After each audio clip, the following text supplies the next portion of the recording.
아니, 오늘 무슨 얘기 하는 거예요? 요즘 저 드라마 재밌게 본 거 있어서. 근데 그거 말고 오늘 연말정산 얘기를 했던 거 아니에요? 아, 연말정산부터 할까요? 네. 입금됐어요? 저희는 2월 달에 같이 입금되더라고요. 네. 그래서 2월 달에 입금됐습니다. 음, 근데 꼭 입금이 아닐 수도 있잖아요. 그쵸. 뱉어내야 될 수도 있죠.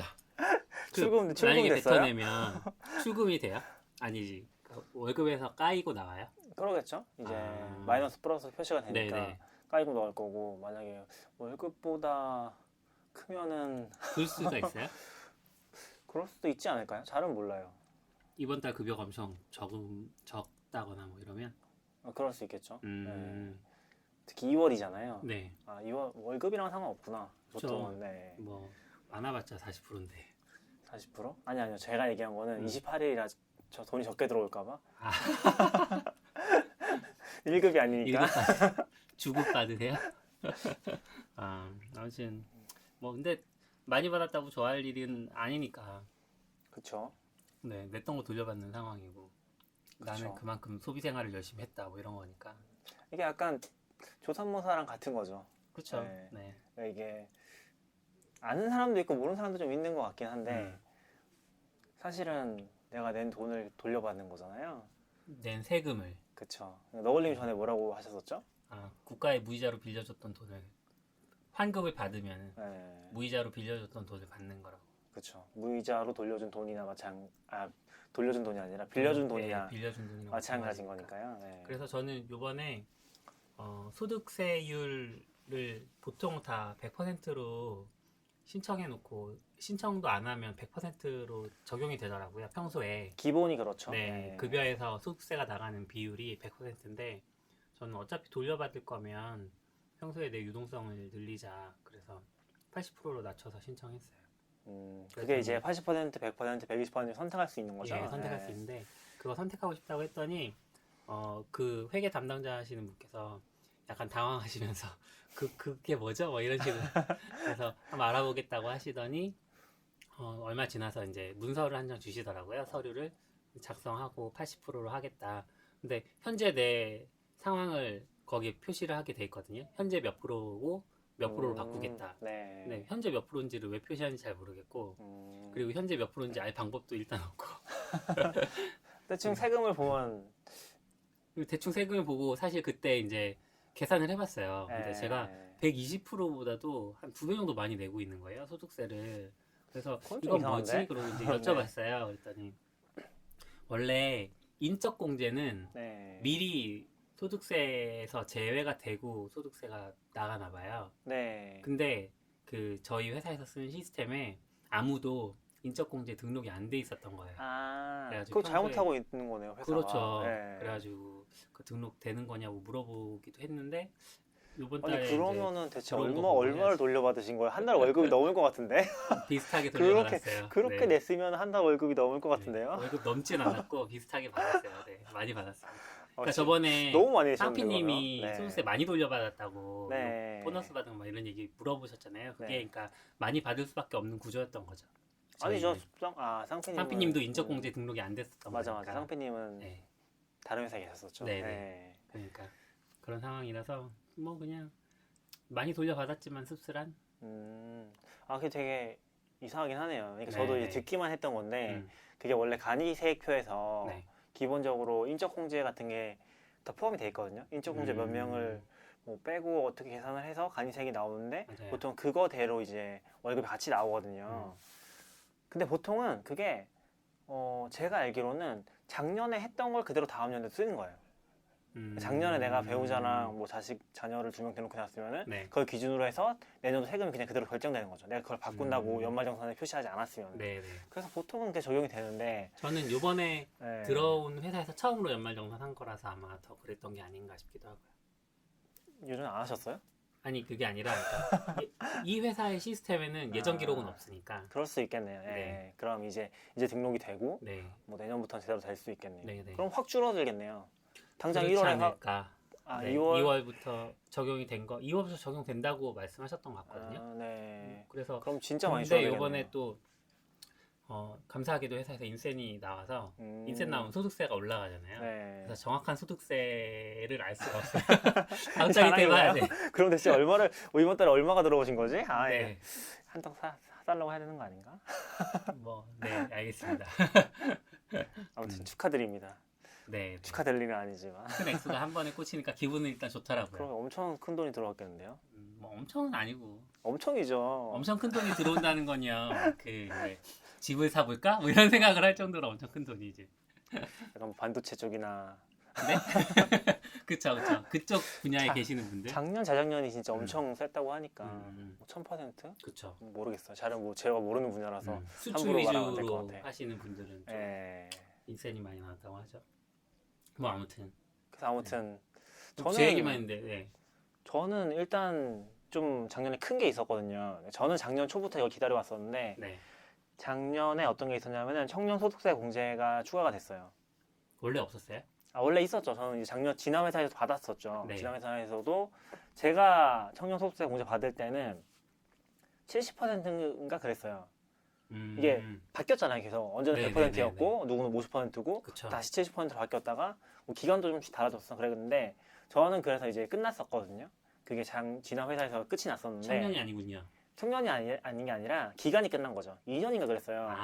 그래서 기간이 끝난 거고 근데 이번이 아니라 작년에 정확히는 작년에 제도가 바뀌어서 3년으로 바뀌고 그리고 3년이 맞는지 모르겠어요. 근데 아무튼 기간이 좀 더 늘어나고 그 퍼센테이지도 90% 감면으로 바뀐다고 했었거든요. 와. 90%에 150만 원 한도로 바뀐다고 했어서 그걸 기다리고 있었어요. 그래서 저는 이제 그 뭐라고 하죠? 입법 제한 문서 있잖아요. 그런 문서 보는 데 있잖아요. 그런 데 들어가서 이제 그게 국회요? 국회 입법 처리되는 네, 그런 뭐. 부분들이요? 의안 처리되는 네. 그 시스템 있잖아요. 그 들어가서 이제 언제 통과되나 계속 보고 있었거든요. 발의부터 통과까지 다 보셨던 거군요. 그냥. 맞아요. 그래서 누가 발의한 거예요? 대표 발의가 그건 누구예요? 몰라요. 그건 전 통과되는 그 표시만 나오는 건 보는 거죠. 어디까지 갔고 어디까지 갔고 그래서 이제 아무튼 그게 6월엔가 통과가 되고 이제 11월엔가 확정이 돼가지고 정확하지는 않아요. 저는 이제 이런 숫자들 대충 기억하기 때문에 네네. 대충 아무튼 통과가 통과가 돼가지고 됐다. 그게 네, 중요하죠. 적용이 된 거죠. 그래서 원래는 작년 말에 통과가 됐으니까 작년 거 적용이 안 되잖아요. 네. 그래서 원래는 경정 청구를 해야 되는데 그게 처음이다 보니까 거기서 자동으로 처리해 준 것 같아요. 그래서 아마 90%? 이번에 해당하시는 분들은 신청서만 냈으면 따로 하실 거 없었을 거예요. 그러면 예를 들어서 그 쉽게 그냥 뭐 연봉이 1,000만 원인데 그 중에 세액 기준으로 하면 1,000만 원이면 18%인가요? 12%인가요? 몰라요. 뭐 하여튼 그건 10%라고 칩시다. 어차피 축척이니까 네네. 상관이 없긴 그럼 하죠. 1,000만 원이면 뭐 10%라고 치고 대충. 예, 그래서 소득세가 100만 원이면 그 중에 90%가 감면된다는 건 소득세가 10만 원만 나간다는 거죠. 그렇죠. 네. 그러면 이제 100만 원을 1년 동안 나눠서 냈는데 90만 원이 돌아오는 거고 그렇죠. 내 소득 내가 소비를 많이 했으면 10만 원도 더 받을 수 있는 거고. 10만 원 정도는 사실 웬간하면 돌려받겠죠. 그쵸. 네. 네. 그러니까 이게 좀 더 오해 소지가 있을 수 있는데, 그러니까 중소기업, 취업 청년에 대해서. 근데 취업 청년이라는 게 만 34세기 때문에 네. 굉장히 넓은 범위를 가지고 있죠. 넓지 않아요. 너굴님은 다 받으셨었나요? 언제요? 무슨 말씀 하시는 거예요 지금? 너굴님은 청년이 아니시구나. 네, 전 근데 청년이었던 적이 제가 없는 것 같아요. 그 청년 기준이 되게 높은 데도 있어요. 음, 청년 기준이 만 39세였던 데도 있었던 것 같은데. 정당이요. 정당이 그래요? 네. 지금 청년이세요? 아니, 자꾸 저 슬프게 만들지 마세요. 정당 기준으로도 저는 애매한가? 자랑 가능하겠는데? 제가 봤던 건 정당은 아니고 네. 어촌 이주 특별 뭐 하는 그런 게 있어서 네네. 그러니까 어촌에 이주하는 사람들 대상으로 지원하는 게 왜 있어서 비촌하시려고요? 저는 모르고 그냥 그 나이가 굉장히 길더라고요. 청년의 아. 기준이 굉장히 다르구나. 여기서는 뭐 만 29세, 네. 만 34세, 막 만 39세 그러니까 그래서 통일해야 되는 거 아니냐 이런 얘기도 있고 통일이요? 어린이도 되게 다르대요. 그 통일이 아니구나. 그러니까, 네. 섹션별로 요새 지금 난리잖아요. 네, 통일되는 안 되네. 됐잖아요. 통일이 아무튼 아니구나. 뭐 아무튼 그 어린이, 뭐 청소년, 네. 청년 뭐 다 기준이 달라서 맞아요. 섹션별로 다 다르고 하니까 그런 것 한꺼번에 만들어야 되는 거 아니냐 이런 얘기도 있고 하더라고요. 네, 아무튼 저도 그래서 많이 돌려받긴 했죠. 근데 사실 이게 뭔가 인센 때문에 소득세가 많이 나오셨다고 했었는데 실제로는 그런 거 생각하면은 웬간하면 거의 돌려받지 않나 싶기는 해요. 많이 나오는 경우 어떤 경우지? 잘은 모르겠어요. 많이 내본 적은 없어서 항상 청년 소득 정지를 받았기 때문에. 이제는 끝이네요. 3년 아니요, 아직 더 남았어요. 3년이 아니라 아마 아니에요? 5년인가 그랬을 거예요. 그래서 아직 전 1년인가 2년인가 더 남았어요. 전 약간 끼인 세대라고 느끼는 부분이 그런 부분이에요. 결혼을 좀 일찍 한 편인데 네. 신혼부부 공제 같은 거, 신혼부부 뭐 분양 같은 거 있잖아요. 네. 뭐 주택 쪽에서 도움 주는 그런 부분도 저희를 뒤따라오더라고요. 3년 뒤따라온다? 신혼기준 부부의 기준이 처음에 아, 3년이었고 네. 5년으로 늘었다 7년까지 늘었거든요. 맞아, 지금 7년이에요. 네, 근데 그게 계속 저희를 뒤따라와요. 내가 끝나고 나면 이제 네, 애들하고. 네. 졸업하고 나면 학교가 좋아지는 거랑 비슷한 아. 느낌으로. 그래서 좀 씁쓸합니다. 네, 그래도 뭐 요즘 분들이 그만큼 어렵다는 얘기이기도 하니까. 맞아요. 네, 그렇게 도와줘도 살기도 힘들고 뭐 취업도 잘 안 되고 집 구하기도 어렵고 한 거니까 뭐 이해는 가죠. 네. 힘들죠. 요새 청년이 네. 힘들죠. 청년뿐만 아니고 청소년들도 엄청 힘든 것 같아요. 청소년은 제가 어차피 요즘 돈을 안 벌잖아요. 오티스의 비밀 상담소라고 그 네. 영국 드라마를 보거든요. 이게 청소년들을 다룬 드라마예요. 고등학교인가? 고등학교를 다룬 그 드라마인데 시즌 1까지 나오고 이제 2가 제작 중인데 뭐냐면 고등학생들의 그 들끓는 혈기, 네. 뭐 성에 대한 관심 이런 게 있는데 영국도 그게 현실이라 그 드라마가 현실이라고 치면 아직까지 그 문화는 성에 굉장히 개방되어 있는 것처럼 보이지만 실제로 학생들은 성에 대한 올바른 지식을 많이 못 접하나 봐요. 그래서 학생들 중에 이제 성에 눈 뜬 아이들도 있고 아닌 아이들도 있는데 뭐 눈 떴다고 해서 그게 꼭 그 아이가 성에 대해서 올바른 지식을 많이 갖고 있냐 그런 건 또 아니고 막 그런 이성관계 이런 거에 대해서도 막 고민하고 힘들어하고 이런 아이들이 있는데 이 오티스의 비밀 상담소잖아요 제목이.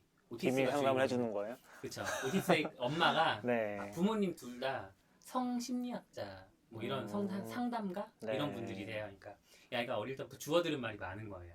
그리고 이제 상담하시는 거를 몰래 엿듣기도 하고 이러면서 얘가 그런 지식은 많은데 그러니까 오티스가 그 부모님의 자식인 거죠? 그쵸, 그쵸. 네, 아이인 거죠? 네네. 네. 남자아이. 그래서 그 중학교 때까지는 거의 이제 아웃사이더처럼 지냈던 것 같고 고등학교 올라가면서 계속 아웃사이더로 지낼 뻔했는데 이제 그 상담에 소질이 있다는 걸 발견한 거죠. 그래가지고 막 학교 일진도 상담해주고 막 그렇게 상담을 해주는데 이게 그냥 어떻게 보면 굉장히 자극적인 소재일 수 있잖아요. 성이라는 네. 소재이고 그리고 청소년 성장 드라마고 그런데 네. 거기에만 그치지 않고 사회 전반에 굉장히 다양하고 어떻게 보면 생각해 봐야 할 만한 주제들 이런 것들을 많이 이야기해요. 그 안에서 제가 제일 좋았던 에피소드는 어떤 이제 학생들 사이에서 거기도 이제 뭐 카톡 같은 게 있겠죠. 그래서 사진이 하나 돌아요. 네. 근데 그 어떤 여학생의 이제 그 신체 일부를 담은 사진이 돌아요. 전교생에게. 네. 그러면서 그 밑에 내가 누군지 알지? 내일 아침까지 나에게 사과하지 않으면 이게 누군지 밝힐 거야. 그러니까 얼굴은 안 나왔으니까 신체 일부에. 네. 그래서 이제 그게 누구냐 막 이렇게 설왕설래 오고 가는데 엄청 이제 그 한 여학생이 이제 이 오티스를 찾아온 거죠. 그래서 이게 내 신체인데 나는 밝혀지고 싶지 않다. 근데 누가 보냈는지 알고 싶다. 막 오티스가 찾아다니고 이런 내용인데 그 과정은 되게 뭐 재미있기도 하고 약간 가볍게 다루기도 했지만 마지막 부분에 그 여성들이 이렇게 신체의 일부를 협박을 당하고 이런 것들이 굉장히 흔한 일인 것 같고 그런 부분에서 여성들이 서로 공감을 한 거예요. 사실 이제 이 사진을 보낸 사람도 이 말하면 약간 스포일러 되는데 말하지 마세요. 네. 아무튼 네. 그래서 이제 네. 결국은 이제 학교의 전교생들이 네. 전교에 있는 학생들이 남자 여자 할 거 없이 네. 이 신체는 나의 신체다 이렇게 이제 공개적인 그 조회 같은 곳에서 이제 선언을 하고 그래서 더 이상 그런 것들로 서로 이렇게 협박하거나 하지 말자 이런 식으로 좀 마음을 나누는 그런 걸로 끝났는데 훈훈하네요. 네, 되게 훈훈하면서도 생각해봐야 되는 주제이고 이렇게 저는 그 물리적으로 남자로 태어나서 많이 못 생각해본 부분들을 좀 많이 다룬 것 같고 또 좋았던 부분은 이제 심리잖아요. 결국은 이제 사람의 생각들을 읽어내고 그 사람의 생각을 읽어낸다는 건 그 사람이 어떤 환경에서 자랐는지 이런 것들을 보여주는데 아까 일진 얘기했잖아요. 일진은 부모님, 그러니까 아버지가 교장 선생님이에요. 그 학교. 보면 문제가 될 수밖에 없대. 엄청 엄격한 부모님의 네, 막 잘하고 그래서 그런 것도 많이 공감이 되고 그래서 안 보셨으면 한번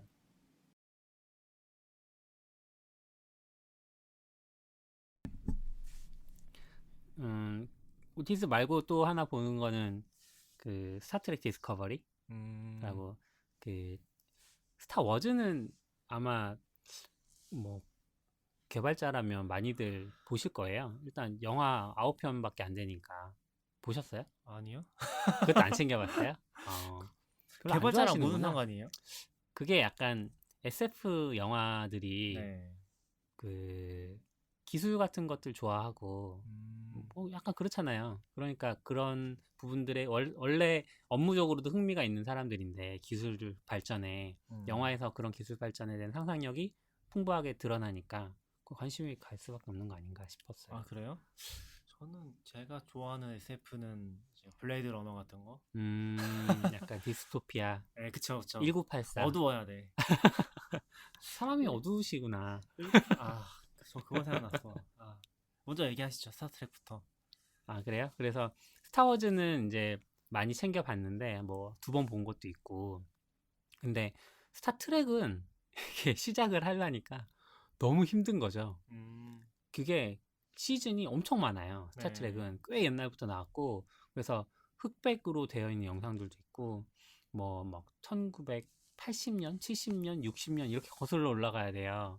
모든 스토리를 다 알려면. 좀 정리를 하면은 네. 스타워즈는 영화인 거고 네. 스타트랙은 TV 시리즈. 서로 연관은 없어요. 네, 연관 없다고 연관 했을 없고. 때 네네네. 스타트랙은 TV 시리즈인 거죠? 네, 맞습니다. 네. 그런데 이제 최근에 그 밀레니얼 세대를 대상으로 해서 리부트되는 영화들이 되게 많잖아요. 리부트 된다는 게 어떤 의미예요? 영화나 드라마 리부트 된다는 건 이제 요즘 감각으로 새롭게 만드는 거죠. 근데 그 스토리를 똑같이 만드는 경우도 있지만 대부분은 약간 각색도 하고 뭐 줄거리도 좀 바뀌고 배경도 좀 바뀌고 이런 식으로 그래서 스타트랙을 시작해보고 싶은 마음이 있어서 사실 엄청 옛날 거를 봤어요. 네. 명작으로 꼽히는 시즌이 있어서 봤는데 너무 유치해가지고 못 보겠더라고요. 막 인형 탈 쓰고 외계인들이 인형 탈 쓰고 나와서 막 서로 암석이라고 드는데 암석 무슨 종이장 같이 이렇게 번쩍 들어가지고 휙 던지면 사람이 스쳐도 막 넘어지고 약간 일본 전대물 이런 거 아니에요? 그런 느낌으로 예. 그 당시 미국 드라마 그렇더라고요. 파워레인저 이런 거. 그래서 이제 못 보고 있다가 네. 최근에 스타트랙 디스커버리 시리즈가 새로 나온 거예요. 리부트돼서. 네, 리부트돼서 나온 거죠. 그래서 볼까 했더니 이제 내용은 지금까지 다루지 않았던 연대의 내용이에요. 연대? 그러니까 그 스타트랙이 굉장히 시즌이 많다고 했잖아요. 그러면은 그 다룬 시기가 굉장히 그쵸, 넓은데. 다룬 시기가 엄청 넓은 거죠. 우주력 뭐 이런 식으로 표현을 하자면. 근데 그 우주력. 역사 안에서도 이제 다루지 않았던 인물들, 다루지 네. 않았던 약간 겹치긴 하지만 어쨌든 시대도 있고 그리고 요거 시작하기 전에 그 스타트랙 영화화된 것도 있더라고요. 최근에. 네. 그래서 영화화된 것도 넷플릭스에 있길래 그것도 챙겨보고 그거 보고 나서 이제 디스커버를 시작했죠. 그래서 어저께 시즌 2 마지막 공개된 것까지 다 챙겨봤어요. 되게 그래서 요즘 만약에 스타트랙이 요즘 시작해보고 싶은 마음이 있다면 괜찮은 접촉점인 것 같다? 진입점인 것 같다? 왜냐하면 얘기해 주세요. 왜냐하면 이게 스타트랙이 굉장히 많이 그 오마주라고 해야 되나? 그런 오마주도 많이 되고 거론이 많이 돼요. 뭐 예를 들면 미국 시트콤 중에 빅뱅 이론이라는 게 있는데 이게 아무래도 그 공대생들의 삶을 다룬 그 드라마다 보니까 코미디. 예, 거기서도 스타트랙 엄청 많이 얘기 나오거든요. 뭐 엄청 유명한 시즌 그 광적으로 막 완전 팬이잖아요. 맨날 분장하고 코미콘 가고 그런 것들이 나오니까 그런 데서도 보면서 이제 관심이 가게 되는 거죠. 보고 싶었는데 이제 지금 챙겨보고 있는. 정확히는 장르가 뭐예요? SF? SF? 네. SF 쉽지 않은데. 무슨 재미로 보는 거예요? 디스커버리 시리즈는? 스토리 라인이 있어서 그걸 쫓아가는 거예요? 기본적으로는 주인공의 성장도 있고 아, 네. 그리고 스토리 라인이 당연히 있죠. 매 시즌마다 뭐 해결하는 사건도 있고 또 새로 생겨나는 사건도 있고 시즌 전체에 걸쳐서 해결하게 되는 사건도 있고 네. 뭐 네. 그러면서 배경이 우주를 다루고 뭐 외계 종족의 비중이 크지는 않은데 그렇지만 어쨌든 독특한 외계 종족들도 나오고 또 뭐 전쟁도 다루면서 그러니까 전쟁 씬이 화려하진 않지만 그 어떤 전쟁을 함에 있어서의 어떤 정치 싸움, 그러니까 사람들이 그 전쟁을 어떻게 이용해 먹는지 이런 것도 많이 나오고. 네, 전쟁뿐만 아니라 뭐 정치적인 요소도 있고 인간관계도 있고, 네, 다양한 주제들이 나와서 재밌어요. 그리고 약간 스카이캐슬도 그랬는지 모르겠는데 요즘 이제 우리나라 드라마들도 맨날 진부한 사랑 얘기가 섞였었다가 최근에는 점점 그런 것들이 빠지고 있잖아요. 뭐 의사 세계를 다루지만 의사들의 사랑이 나온다거나 항상 그런 식이었다가 요즘에 이제 그런 게 없어지는데 뭐 미국 드라마들은 그런 게 좀 덜 하니까 정말로 로맨틱 코미디를 내세우지는 않는 한 그래서 재밌게 보고 뭐 오랫동안 관심이 있었던 드라마를 이제야 챙겨본다는 즐거움 빠져있죠. 너굴님 원래 그런 거 되게 좋아하셨던 것 같아요. 예전에 뭐지? 은하의 용전설? 네, 이런 거 되게 좋아하시지 않았어요? 광팬이죠. 아직도 그거는 광팬이죠. 몇 권짜리 책인데 다 읽으신 거예요? 되게 긴 소설이죠. 기본이 10권이고 음. 외전이 5권인가? 아, 엄청나게 많지는 않네요. 아주 엄청나게 많지는 않고요. 애니메이션도 있어요. 아, 애니메이션 옛날에 나온 거는 110편. 다 보셨어요? 그럼요. 2번인가 3번 봤는 건데. 오타쿠네. 그리고 외전도 애니메이션 나왔거든요. 외전도 뭐 한 30편인가 20편 정도 되는데 그것도 다 봤고.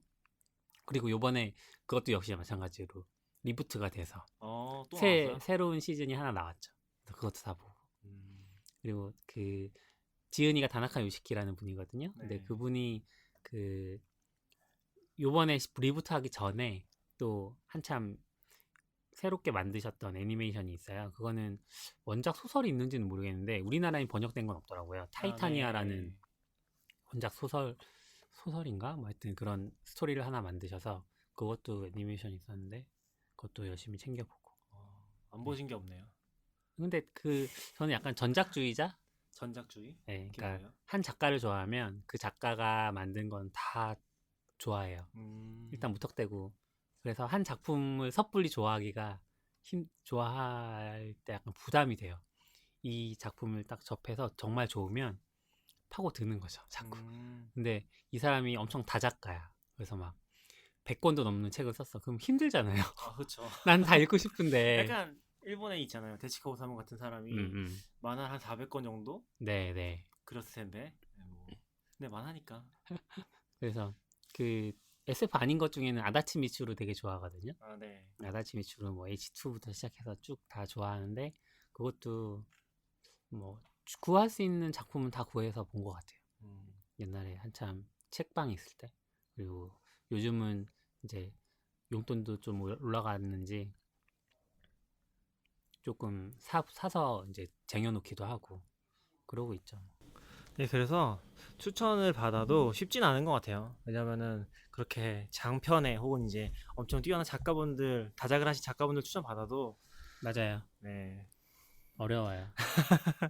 추천을 받으면 일단 장바구니나 뭐 보고 싶은 항목에 넣어놓고 네. 그리고 기다리죠.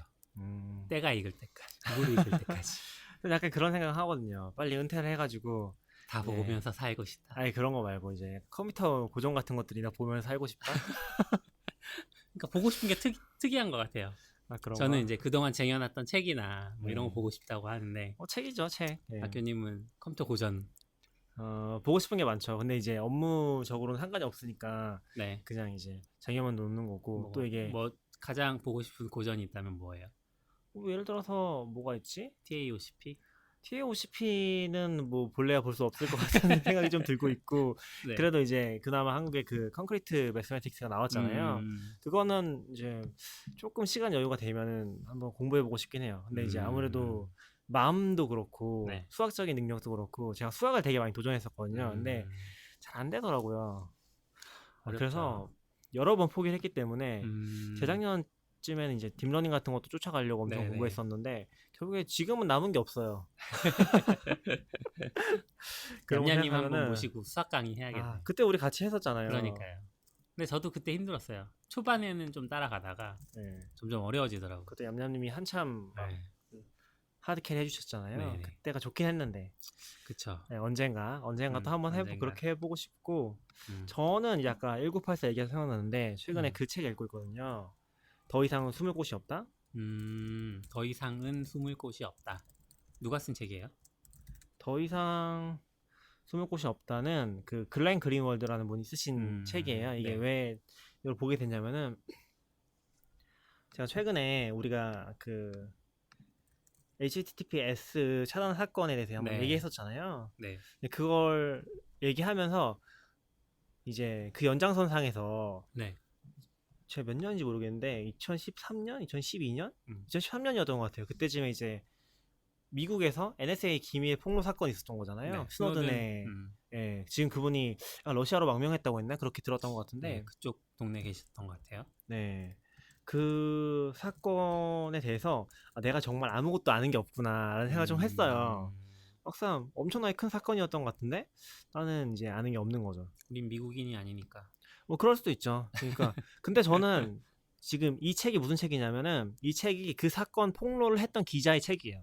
아. 그러니까 스노든은 그 폭로를 한 NSA라는 국가기관의 직원인 사람이고 네. 그다음에 이 글렌 그린월드라는 분은 그 사건을 스노든이 그걸 폭로하려고 했고 네. 그걸 스노든이 이 기자분한테 연락을 해서 음. 이제 이 기자분이 실제로는 기사를 쓴 거죠. 어느 뉴스예요? 가디언지. 가디언. 네, 그래서 기사를 쓰게 되는 과정하고 네. 그 폭로 내용하고 그런 것들이 다 포함된 책이라고 보시면 돼요. 재밌겠네요. 엄청 재밌어요. 엄청 오. 재밌고 이걸 보면은 약간 이 사람한테 이 글렌 그린월드 씨라는 분한테 네. 갑자기 어떤 사람이 약간 로마의 이름이었나 그런 걸 쓰면서 음. 이메일을 보내왔어요. 자기가 제보하고 싶은 게 있는데 네. PGP 공개된 게 없어서 아. 여기서 말할 수 없다. 그래서 아마 프로그램을 한 이렇게 해서 설치해주면 좋겠다. 와. 그렇게 하면은 내가 당신한테 이메일을 보내드릴 거고 네. 당신이 그걸 해독해서 볼 풀어서. 수 있다. 음. 근데 이제 PGP 키가 이제 공개를 할 수 있잖아. 공개 키니까. 네네.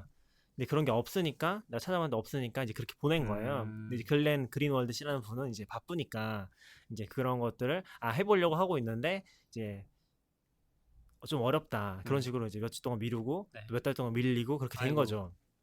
근데 이제 그 사람이 사실은 스노든이었던 거예요. 와. 예. 근데 그것도 이제 나중에 보면은 다른 기자랑 협업을 해서 네. 스노든을 만나러 가기로 하고 나서 음. 그 사람이 그 사람이었다는 걸 알게 돼요. 그러면 왜 이 사람이 답이 없으니까 다른 네. 기자분은 또 연락을 한 거예요. 다른 기자인지 아. 다큐멘터리 제작자인지 하는 분한테 음. 연락을 해서 이 사람은 다시 또 이 기자한테 같이 이거를 취재하면 좋겠다고 얘기를 한 거죠. 그래서 네. 같이 가는 거에 대해서 막 얘기하고 있는데 나중에 이제 알게 되는 거죠. 이 사람이 그러면은 스노든이었다는 걸. 그때 알게 되고 나서 그때 다시 열어본 거예요? 그러면 그 전까지는 안 열어보고? 그쵸. 그때까지 잊고 있었던 거죠. 그냥 잊어버리고 아마 취재 중에 아.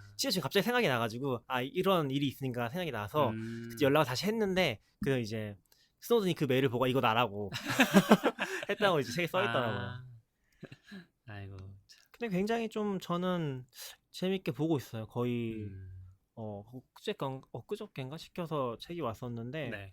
거의 밤 샌 건 아니고 새벽까지 봤었거든요. 거의 다 보긴 했어요 지금.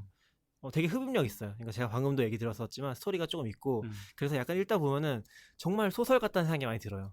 그러니까 이게 저널리즘으로 쓴 책인데 네. 소설 같다는 책이 근데 소설가 실화인 거죠? 쓰여져서 너무 흡입력이 있고 그걸 읽다 보면은 1984 전 읽어보진 않았는데 1984보다도 현실이 더 가혹하구나 하는 걸 좀 느낄 수 있었어요. 그래서 굉장히 재밌었고 엄청나게 큰 사건이더라고요. 그렇죠. 큰 사건이죠. 노림은 대충 아시나요? 그 사건 전체에 대해서? NSA에서 뭐 일어났던 도청이었나? 그런 사건들에 대해서 안녕하세요. 스노든이 이제 폭로를 한, 그러니까 그렇게 쌓여있던 데이터를 들고 튄? 그 정도만, 네, 조만간 그 정도만 알고 있어요. 아무튼 그래서 이 책에서 얘기하는 걸 보면은 네. 미국이 정말로 전 세계에 걸쳐서 전방위적인 감청을 하고 있다는 사실을 폭로한 내용이거든요. 근데 그게 실제로는 우리가 상상하는 걸 거의 초월하는 정도인 것 같아요. 그러니까 예를 들어서 그런 얘기가 나와요. 그 요새 제일 핫한 주제 중에 하나가 미국에서 화웨이 장비를 쓰지 말라고 하는 거잖아요. 그래서 네. 동맹국들에도 이제 그런 거 가지고 압박하고 그러잖아요. 네. 근데 미국에서는 어떤 얘기가 있냐면은 그런 얘기가 이미 2013년 이전에도 있었던 것 같아요. 화웨이 장비를 쓰지 말라. 네. 근데 어떤 국회의원이라고 해야 되나? 저 미국의 정치를 정확히 몰라서 모르겠는데 어떤 사람이 나와서 얘기한 걸 보면은 근데 미국도 조심해야 될 거다. 그런 얘기를 하거든요. 그러니까 미국조차도 NSA가 그런 장비들 있잖아요. 시스코 장비들 같은 거를 같은 장비로 자신들이 조작한 장비로 가로채기를 하는 거죠. 어떤 기관 앞에다 그걸 설치한 다음에 거기서 예. 나오고 들어가는 트래픽을 다 감시를 하는 거죠. 그런 일들이 버젓이 일어나고 있다. 네, 네. 그래서 중국도 조심해야 되지만 미국도 조심해야 된다. 그런 얘기를 한 게 있었거든요. 그리고 심지어는 화웨이라는 어떤 업체를 금지라고 해야 되나요? 뭔가 반대하는 것도 화웨이 장비가 들어오면은 이게 바꿔치기가 안 되잖아요. 자기는 시스코 장비를 가지고서 네네. 충분히 이해하고 있고 그거를 어떻게 뜯어 고친 다음에 바꿔치기 하는데 그쵸. 그런 게 못 하잖아요. 그것 때문에 화웨이 장비를 그렇게 싫어하는 걸 수도 있다라는 얘기를 하고 있어요. 심지어 이 폭로 자체도 보면은 타임라인이 보면은 트럼프 이전 단계니까 오바마 때 있었던 일이거든요. 그러니까 우리가 일반적으로 생각할 때 오바마가 훨씬 뭔가 진보적이고 네. 민주적인 대통령이라고 네. 많이 생각을 하잖아요. 밖에서 봤을 때는. 근데 이걸 보면서 그런 건 전혀 상관없다는 생각이 되게 많이 들어요. 어떻게 보면 NSA라는 기관은 대통령과 상관없이 항상 아니에요. 대통령이 그러고 다 승인해 있었던 준 거 거죠. 아니에요? 근데 미국도 보면 구조가 약간 이상한 그 기관 같은 게 있더라고요. 법원이 이상한 기관이 있더라고요. 비밀 법원 같은 게 있어요. 거기서 나온 문서들은 다 비밀로 결정이 되고 비공개가 돼서 알 수가 없는데 네. 대통령이 거기 관여도 하고 있는 것 같고 거의 이제 이쪽에서 욕을 하면 거의 그대로 들어주는 판결을. 그리고 심지어 이제 애국법이라고 하는 걸 굉장히 폭넓게 네. 해석해서 네. 문제를 일으키는 거. 우리나라 약간 국가보안국 같은 네. 그런 일들이 버젓이 일어나고 있었다는 걸 보면서 현실은 더 아까도 얘기했지만 그렇죠. 소설보다 가혹하구나. 사실 미국을 믿는다는 게 말이 안 되는 게 미국 이미 뭐 경제력도 제일 좋고 뭐 물리력도 사실상 제일 강하다고 볼 수 있잖아요. 그렇죠. 전 세계에서 그런 애들이 무슨 짓인들 못할까? 기술력도 가장 뛰어나고. 저는 이제 원래 이 책을 읽었던 게 다른 블로그에 하나 인용이 된 게 있었거든요. 근데 이 말이 되게 인상 깊었어요. 그러니까 어떤 내용이냐면 좀 길구나. 요것만 제가 읽어드릴게요. 네. 하지만 국가의 이런 무차별적인 침해를 막기 위해 헌법이 제정되었다. 그런 행위에 선을 그음으로써 우리는 의도적으로 더 큰 범죄의 가능성을 허용한다. 어쨌든 선을 그어서 우리 자신을 더 큰 위험에 노출시키는 것이다. 완벽한 물리적 안전을 추구하는 것이 사회활동의 최우선 순위였던 적은 없었기 때문이다. 이해가 안 될 것 같은데? 설명해 주세요. 그러니까 이제 헌법이라는 게 어떤 사람들을 제약하기 위한 다양한 프라이버시 침해를 할 수 있는 것들이 있잖아요. 그런 것들의 선을 긋기 위해서 만들어졌다는 거죠. 침해의 선을 긋는다고요?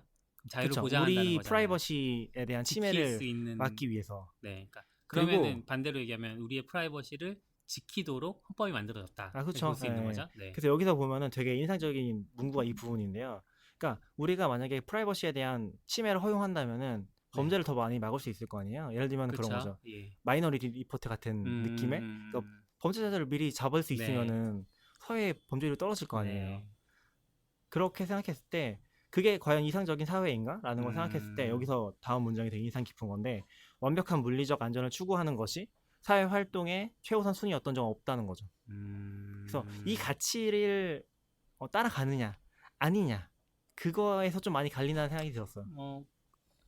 그랬던 적이 한 번도 없다고 이 블로그 저자 말씀하셨는데 아니 블로그 저자가 아니라 이 책에 나온 내용이에요. 근데 네, 동남아시아의 어떤 국가는 그랬던 적도 있어서 그래요? 안보가 제1순위인 적이 얼마나 많아요. 물론 그게 정치적인 그냥 미사역으로 사용된 적도 있고 이용해 먹기 위한 도구로 사용된 적도 있지만 그 안보가 1순위라는 이유 혹은 이제 주적을 방어하기 위해서 혹은 대항하기 위해서 우리가 이러이러한 가치들을 희생해야 된다. 개인의 프라이버시, 뭐 민주적인 의사결정 구조 이런 것들을 희생해야 된다라고 얘기했던 과거들이 있으니까 우리가 잘 아는 국가잖아요. 그런 국가가. 네. 우리나라도 마찬가지죠.